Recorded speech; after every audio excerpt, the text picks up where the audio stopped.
अहो आपल्या इकडे 1000 रुपये आहे, तुम्ही मुंबईत कसलं घेऊन बसलाय?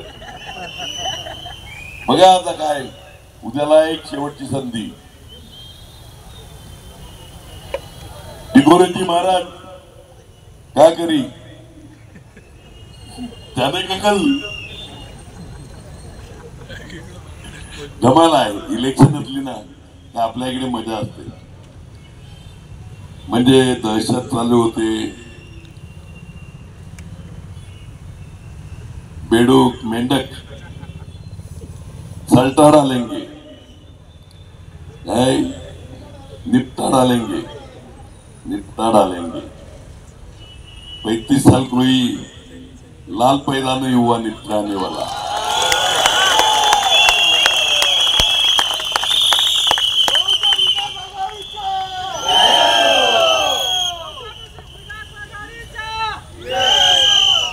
हे 100% होणार. आपल्याकडे जेवढे नेते येतात, माननीय गृहमंत्री शहासाहेब आले, माननीय मुख्यमंत्री आले शिंदे साहेब, माननीय उपमुख्यमंत्र्यांनी वेगवेगळ्या उपमा दिल्या मला, फडणवीस साहेबांनी. मला वाटलं जरा सुसंस्कृत असतील, चांगलं बोलतील. त्याच्यानंतर विनोद तावडे साहेब, सगळे माझे मित्र आहेत, सगळे माझे मित्र आहेत. विनोद तावडे साहेब आले, अध्यक्ष कोणते आले, लोढा साहेब, आपल्या इकडूनच चोपाऱ्यातूनच सुरुवात झालेली, आज मंत्री पोहोचले, पदावर पोहोचले, ते आले 4 वेळा. काल जेवण दिलं सगळ्यांना, राजस्थानी. परवा पालघरला जेवण दिलं. काल वसईच्या व्यापाऱ्यांना, वसईचे कोण गेलेले का जेवायला, जेवण बिवण ठेवून असं सागर संगीतासकट. उद्याला मुख्यमंत्री उत्तर प्रदेशचे येत आहेत. अरे वसई वालों को वसई में ही निपटा डालेंगे, दानू तक आने नहीं देंगे. यांना माहिती कुठे आहे? मी पालघरून आलाय वसईला. त्याच्यामुळे आणि वसई वालों को निपटा डालेंगे. वसई वाले तुम्ही आम्ही काय गाजरमुळी आहे का? हा आपला अपमान आहे सगळ्यांचा.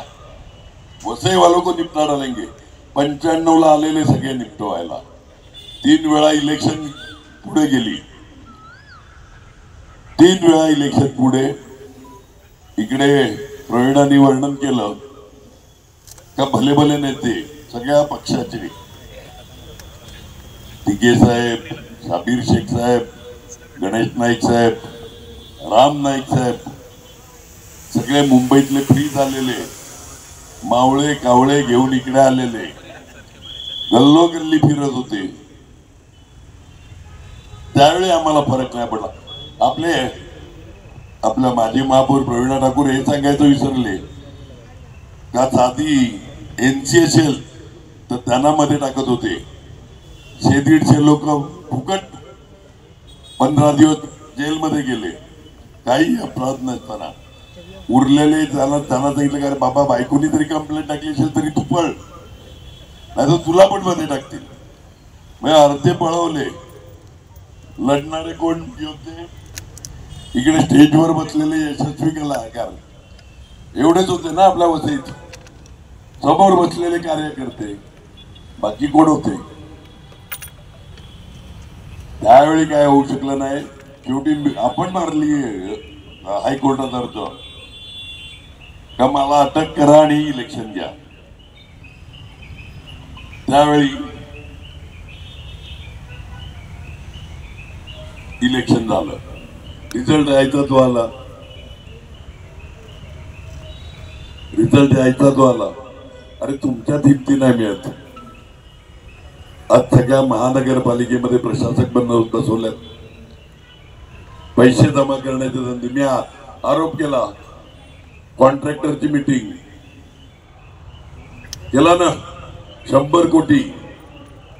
मला वाटतं आजच मला नोटीस आलाय अब्रू नुकसान भरपाईची. मी आरोप केला म्हणून अब्रू नुकसान भरपाई. राजू 5 कोटीची नोटीस आलाय. अपमान माझा आहे ना.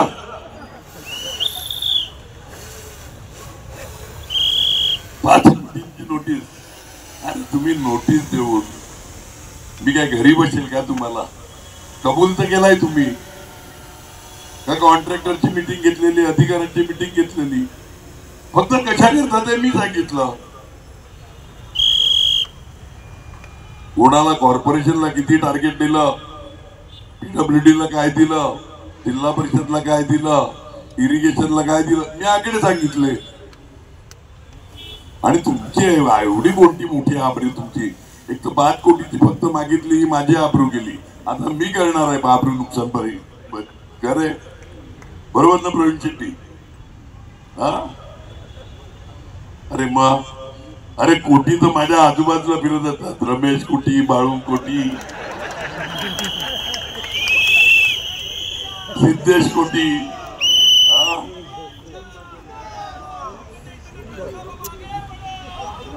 इकडे सगळ्यांनी सांगितलं आपली ताकद आहे आपला कार्यकर्ता. मी एकटा जात होता. जव्हार असेल, मोखाडा असेल, वाडा असेल, विक्रमगड असेल, तलासरी असेल, डहाणू असेल, पालघर, गावोगाव लोकांना भेटत होतो. राजेश पाटीलनी जसं सांगितलं सरपंच, एक अतिशय चांगलं वातावरण. म्हणजे मगाशी बोलल्याप्रमाणे 9 ते 14 बळीराम जाधव हा सगळ्यात माझा फेवरेट. आपल्याकडे मनीषाताई पण इच्छुक होत्या, बळीराम जाधव पण. म्हणजे इच्छुक म्हणजे काही लोक कार्यकर्त्यांनी नावं दिली, पण सगळे 7 उमेदवार एकत्र बसले. मला येऊन सांगितलं, मी सगळ्यांना बसायला दिलं का तुला? मला सगळे सारखे. मला सांगितलं का राजेशला देऊन टाकू आपण, यंग आहे. मनीषा ताई निमकर का डहाणू पालघरला फिरत असताना एक ना एक सभा, एक ना एक ठिकाणी भाषण.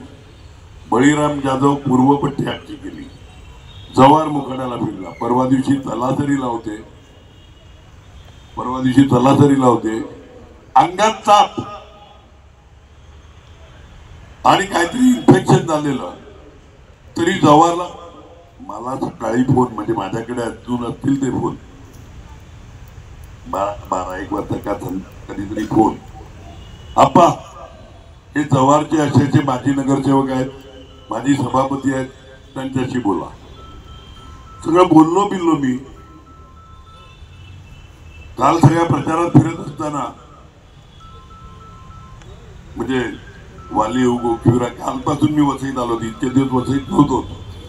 वालीव, गोखिवरा, पेल्लार, म्हणजे इकडे बसलेले शकीरबाई, अब्दुलबाई, हबीबबाई वगैरे सगळ्या आपल्या कार्यकर्त्यांनी, मुस्लिम कार्यकर्त्यांनी जबरदस्त मोठी मीटिंग लावली. तिकडे जायचं होतं. परत काय एक रंगारंग कार्यक्रम. म्हणजे जव्हार मोखाड्याहून मी कधीच 12-1च्या अगोदर निघालो नाही तिकडून. रात्री 2-3 वाजता घरी यायचं. 1-2 दिवस तिकडेच राहिलो. तर मला इकडे येत असताना कोणतरी बोललं ना, विल्यम गोकिवऱ्याचा आपला कार्यकर्ता, तो पण होता तलासरीला. राजेश तू झाला नशीबवाला आहे. हा, कुठे गेला का काय दिल्लीला?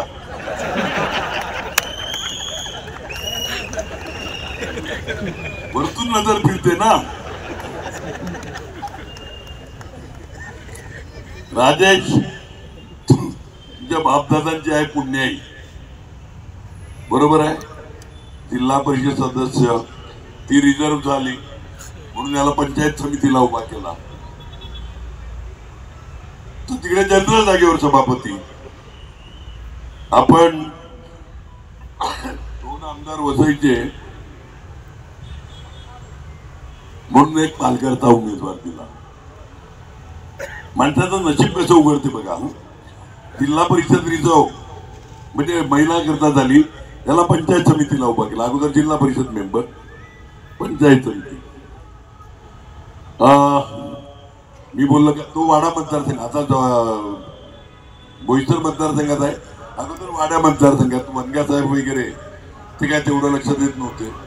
मी बोललो मी तो वसईचा आमदार आहे, आपल्या ग्रामीण भागाला न्याय मिळेल राजेशला देऊ. आपल्याच लोकांनी विरोध केला. अरे वसईतला ते सभापती हे ते इच्छुक पण होते, त्यांनी पण सांगितलं. मी सांगितलं तरुण पोरग आहे, देऊन टाकू एकदा.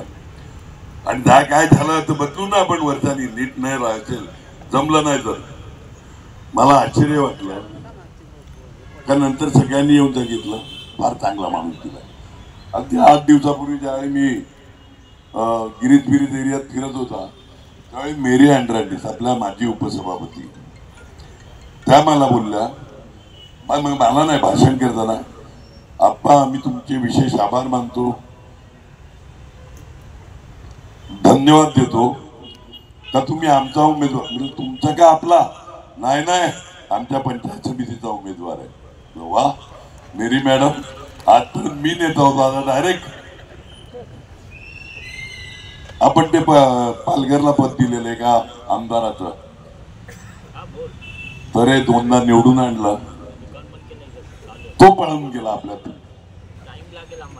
पळाला, एक दुसरा पालघरचा तयार केला. एक दुसरा पालघरचा तयार केला. मी निश्चित तुमच्या पक्षातून नाही उभा राहणार. माहित अरे बाबा तू 2-5 हजार मताचा गिरायक आहे, पालघरचा आहे म्हणून तुला करतो का जाऊ गो. मी आणि क्षितिज वसईचे ना म्हणून पालघरला देतो. राजेशचा दोष काय तर त्याचे बाप दादा 300 मीटर पालघरच्या अलीकडे पैदा झाले.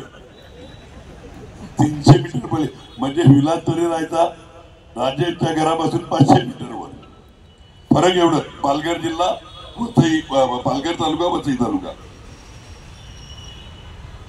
2-4 जणांचं बोलणं झालं, मी डिक्लेअर करून टाकला आता राजेश पाटील उभा आहे.